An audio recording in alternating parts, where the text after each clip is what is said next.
दूसरे विश्व युद्ध की विभीषिका बढ़ती जा रही थी। हिटलर ने यूरोप जीतने के बाद रूस पर हमला कर दिया। दूसरी ओर जापान ने अमेरिका के पर्ल हार्बर पर हमला किया। इससे युद्ध सच्चे अर्थों में विश्व युद्ध में बदल गया। जर्मनी के हमले ने युद्ध की सीमाएं पूर्व की ओर बढ़ा दी थी। उधर अमेरिका अब तक ब्रिटेन का मददगार था, पर अब उसे स्वयं युद्ध में उतरना पड़ा। जापान जितनी तेजी से बढ़कर सिंगापुर तक आ गया था, उससे अमेरिकी राष्ट्रपति रूजवेल्ट और ब्रिटिश प्रधानमंत्री चर्चिल दोनों ही सहम गए थे। अमेरिका के प्रेसिडेंट ने ब्रिटिश प्रधानमंत्री से कहा कि हिंदुस्तानी नेताओं से सुलह कर लेनी चाहिए। ब्रिटिश सरकार भी उस समय अमेरिका की इस सलाह की एकदम उपेक्षा नहीं कर सकती थी। उसने कुछ हद तक अपनी नीति बदलने का फैसला भी कर लिया। आखिर ब्रिटेन ने भारत के प्रति अपना रुख बदला।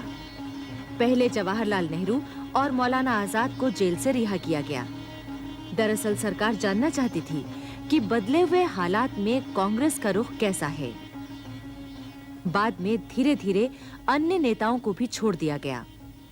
उधर सुभाष चंद्र बोस ने जेल में अनशन कर दिया था। उनकी हालत बिगड़ने लगी तो सरकार को उन्हें बिना शर्त रिहा करना पड़ा।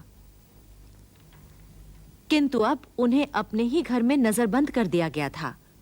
उनके घर पर कड़ा पहरा रहने लगा, क्योंकि ब्रिटिश सरकार उनकी उग्रवादी गतिविधियों के प्रति सतर्क थी। 27 जनवरी 1941 की रात लगभग 1 बजे सुभाष चंद्र बोस कलकत्ता में अपने एल्गिन रोड वाले मकान से एक मौलाना के वेश में निकल गए। वो इसी वेश में सीधे पेशावर पहुंचे। पेशावर से एक गूंगे पठान के वेश में वो अफगानिस्तान पहुंचे, जहां से जर्मन दूतावास की मदद से वो जर्मनी की राजधानी बर्लिन पहुंच गए। उनके पासपोर्ट का नाम ऑरलैंडो माजोटा था। जर्मनी में जब हिटलर से मिले तो उसने इनका स्वागत किया और इनकी योजनाओं पर विचार किया। हिटलर ने सुभाष चंद्र बोस को पूरी सहायता देने का आश्वासन दिया। इसके बाद सुभाष चंद्र बोस इटली भी गए और मुसोलिनी से भेंट की। जर्मनी वापस लौटकर उन्होंने आजाद हिंद संघ और आजाद हिंद फौज की स्थापना की। नवंबर 1941 में उन्होंने आजाद हिंद रेडियो की स्थापना की और उसके जरिए धुआंधार प्रचार कार्य आरंभ कर दिया। भारतीय नेताओं और ब्रिटिश सरकार को नेताजी सुभाष चंद्र बोस के बारे में अब तक कुछ पता नहीं था, किंतु जर्मनी से आजाद हिंद रेडियो के प्रसारणों को सुनने के बाद ही उन्हें पता लगा कि वो कहां हैं। मौलाना आजाद लिखते हैं, इस बीच जर्मनी और जापान से जो प्रचार शुरू हुआ था, उसका हिंदुस्तान में बहुत लोगों पर असर पड़ा। जापानी वायदों से बहुत लोग आकर्षित हुए। उन्हें लगा कि जापान हिंदुस्तान की आजादी और एशियाई एकता के लिए काम कर रहा है। मौलाना आजाद ने सुभाष चंद्र बोस के विदेश चले जाने पर महात्मा गांधी की प्रतिक्रिया के बारे में भी लिखा है। उनका कहना है कि मैंने ये भी पाया कि सुभाष चंद्र बोस के रहस्यमय तरीके से जर्मनी चले जाने का गांधी जी के मन पर बड़ा भारी असर पड़ा है। पहले बोस के कई काम उन्हें पसंद नहीं आए थे, पर अब तो मुझे उनका दृष्टिकोण बदला हुआ लगा। उनकी कई बातों से मुझे लगा कि सुभाष चंद्र बोस ने हिंदुस्तान से निकल जाने में जिस साहस और चतुराई का परिचय दिया, उसके प्रति उनके मन में प्रशंसा का भाव था। सुभाष चंद्र बोस के लिए इस प्रशंसा भाव ने अनजाने ही समूची युद्ध स्थिति के प्रति उनके दृष्टिकोण को प्रभावित किया था। उधर जापान में रास बिहारी बोस प्रवासी भारतीयों को संगठित कर चुके थे। दक्षिण पूर्व एशिया में Indian independence league, Azad Hind संघ की स्थापना हो चुकी थी और स्वयं रास बिहारी उसके अध्यक्ष थे। सिंगापुर विजय के बाद कैप्टन मोहन सिंह के नेतृत्व में आजाद हिंद फौज की स्थापना हुई और भारतीय युद्धबंदियों को उन्हें सौंप दिया गया।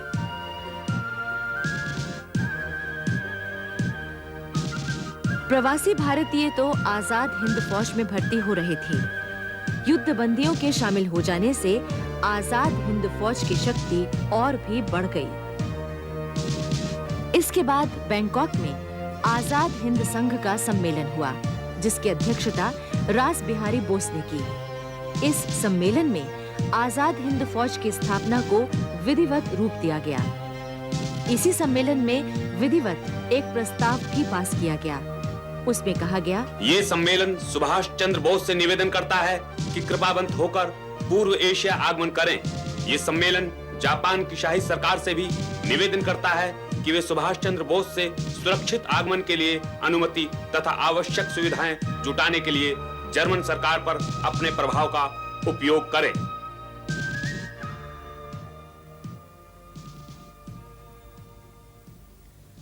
रंगून के पतन से ब्रिटिश प्रधानमंत्री चर्चिल के हाथ पैर फूल गए। उसने तत्काल घोषणा की कि ब्रिटिश सरकार कांग्रेस का सहयोग प्राप्त करने को तैयार है। वो भारत की राजनीतिक और वैधानिक रुकावटों को दूर करने के लिए सर स्टैफोर्ड क्रिप्स को भारत भेज रहे हैं। सर स्टैफोर्ड क्रिप्स ब्रिटेन में युद्धकालीन मंत्रिमंडल के सदस्य थे। उन्हें भारत के शुभचिंतकों में समझा जाता था और ऐसा विचार था कि भारत की आजादी के प्रति उनकी पूरी सद्भावनाएं हैं। सर स्टैफोर्ड क्रिप्स 22 मार्च 1942 को भारत पहुंचे और 20 दिनों तक उन्होंने भारतीय नेताओं से बातचीत की। वो समाजवादी थे और भारत के कई बड़े राष्ट्रवादी नेताओं से उनकी दोस्ती थी। इसलिए भारतीय जनता को आशा बंधी कि क्रिप्स के आने से समस्याओं के अच्छे समाधान प्राप्त होंगे। किंतु गांधी जी ने क्रिप्स के विचारों सुझावों पर दूसरी ही प्रतिक्रिया व्यक्त की थी। उन्होंने कहा, क्रिप्स योजना ऐसे बैंक के पोस्टेड चेक के समान है जो फेल होने जा रहा है। गांधी जी ने क्रिप्स के साथ वार्ता में भाग लेने से पहले ही इनकार कर दिया था, लेकिन क्रिप्स ने गांधी जी से अपने पूर्व परिचय का इस्तेमाल किया और वार्ता में शामिल होने के लिए उन्हें मना भी लिया। क्रिप्स के सुझाव किसी को पसंद नहीं आए। उनका कहना था कि राष्ट्रीय सरकार अल्पसंख्यकों की रक्षा के लिए ब्रिटिश शासन के वादों के खिलाफ हो सकती है। इसलिए ब्रिटिश शासन ये कभी नहीं चाहेगा कि बहुसंख्यक दल सत्ता पर अपना संपूर्ण प्रभुत्व स्थापित कर ले। क्रिप्स ये भी चाहते थे कि नई सरकार में सभी पूर्वाधिकार वायसराय के पास सुरक्षित रहें। जवाहरलाल नेहरू ने इन प्रस्तावों को स्वीकार नहीं किया। उन्होंने कहा, मेरे पुराने मित्र क्रिप्स शैतान के वकील बनकर आए हैं और उनकी योजना को लागू करने का मतलब है देश के अनगिनत विभाजनों की संभावना के दरवाजे खोल दिए जाएं। क्रिप्स योजना को मुस्लिम लीग ने भी ये कहकर अस्वीकार कर दिया कि इसमें सांप्रदायिक आधार पर देश के विभाजन की मांग नहीं मानी गई।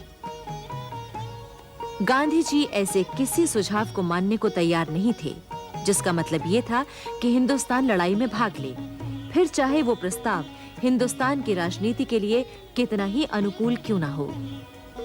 आखिर स्टैफोर्ड क्रिप्स के प्रस्ताव सभी ने नामंजूर कर दिए और उन्हें असफल होकर वापस जाना पड़ा।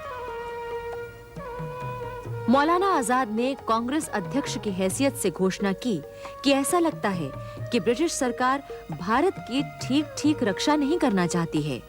उसे बस इसी बात का फिक्र है कि साम्राज्य कायम रहे।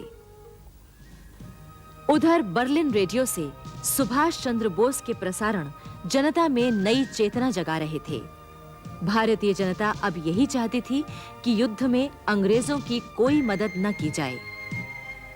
सुभाष चंद्र बोस अपने प्रसारणों में कह रहे थे, हमें युद्ध की स्थिति से लाभ उठाकर देश की स्वाधीनता जल्दी ही प्राप्त करनी चाहिए। इस काम में ब्रिटेन के शत्रुओं से मदद लेना कोई बुरी बात नहीं है। इस समय तक गांधी जी के विचारों में भी उग्रता आने लगी थी। वो कहने लगे थे कि भारत में ब्रिटिश साम्राज्य को तुरंत समाप्त होना चाहिए। ब्रिटिश सरकार के वादों से उनका विश्वास उठ चुका था। क्रिप्स मिशन की असफलता से सारे देश में निराशा और क्रोध की लहर दौड़ गई थी। जनता भी ये चाहती थी कि अंग्रेजों को भारत से चले जाने के लिए मजबूर किया जाना चाहिए। ताकि भारत अपनी समस्याएं स्वयं सुलझा सके और अपनी रक्षा स्वयं कर सके। 29 अप्रैल से 2 मई तक इलाहाबाद में कांग्रेस महासमिति की बैठक हुई। इसमें गांधी जी ने तो भाग नहीं लिया, पर उनका मसौदा मीरा बहन ने पढ़कर सुनाया था। इस बैठक में एक संक्षिप्त प्रस्ताव पास किया गया। उसमें कहा गया, भारत अपनी शक्ति से स्वतंत्रता प्राप्त करेगा और उसी तरह उसे बनाए भी रखेगा। न केवल भारत के हित में, बल्कि ब्रिटेन की सुरक्षा और विश्व शांति तथा स्वतंत्रता के लिए यह जरूरी है कि ब्रिटेन भारत पर से अपना कब्जा हटा ले। गांधी जी ने दृढ़ निश्चय कर लिया था कि अब वो समय आ चुका है जिसकी उन्हें प्रतीक्षा थी। वो अब युद्ध का नेतृत्व करने को तैयार थे। जिन लोगों ने उस समय गांधी जी को शांत रहने का सुझाव दिया, उनसे गांधी जी ने स्पष्ट कह दिया, यदि मैं आपकी बात मान लूं, तो मुझे अपने अंदर की आवाज को दबा देना होगा। मेरी अंतरात्मा कहती है कि मुझे अकेले ही संसार से लोहा लेना पड़ेगा। उनका ये अटूट विश्वास था कि इस बार जो लड़ाई होगी वो व्यक्तिगत स्तर से नहीं, सामूहिक रूप से होगी। ये खुली चुनौती थी। गांधी जी के इन विचारों को सुनकर सारा संसार आश्चर्यचकित रह गया था। तब कांग्रेस कमेटी ने जो प्रस्ताव पारित करके सारे देश में प्रचारित किया, वो भी अत्यंत महत्वपूर्ण था। प्रस्ताव में कहा गया था, ये कमेटी भारत की स्वाधीनता के अटल अधिकार का समर्थन करने के उद्देश्य से अहिंसात्मक प्रणाली से और देशव्यापी पैमाने पर विशाल संघर्ष चालू करने की स्वीकृति देती है, जिससे देश में गत 22 वर्षों के शांतिपूर्ण संग्राम में संचित की गई समस्त अहिंसात्मक शक्ति का उपयोग हो सके। ये संग्राम गांधी जी के नेतृत्व में होगा। ये कमेटी उनसे प्रस्तावित कार्रवाइयों में राष्ट्र का नेतृत्व करने की प्रार्थना करती है।